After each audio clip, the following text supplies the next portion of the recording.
so I turned on the light because I saw that my last video was kind of dark. Sorry about that, guys.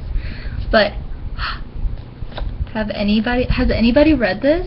Splintered by H.G. Howard? Because, like, I have not seen it on BookTube at all. Like, at all. Nobody talks about these, and I'm just like, why?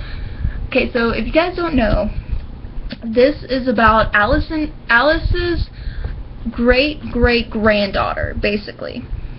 And Lewis Carroll, like, wrote down her stories in Wonderland, and they actually happened, but, like, not the way that Lewis Carroll makes it seem. Like, the bunny rabbit isn't really, like, a bunny rabbit, like, the white rabbit isn't a white rabbit, it's, like, skeletons, and, like, it's just so dark. It's kind of Tim Burton-y, sorta.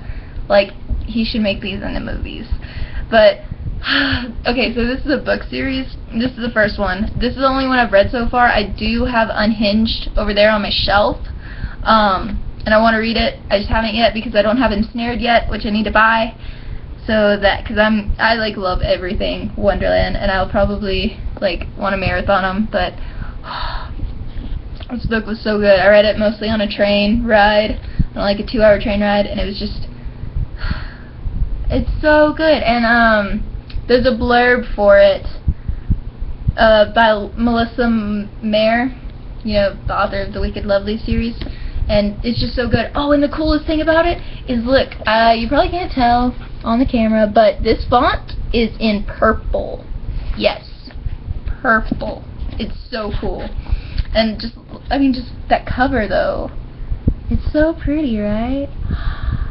But basically, so this is Alice's great-great-granddaughter, and basically her mom's in an insane asylum because they all thought that she was crazy because she was, like, talking to, like, the flowers and stuff, but also her mom, like, there's an incident with her and Alyssa, which is main girl's name, and she ends up, like, scarring Alyssa on her hands, like, she comes at her with these scissors and just tears her hands up, so Alyssa's always wearing, like, these gloves.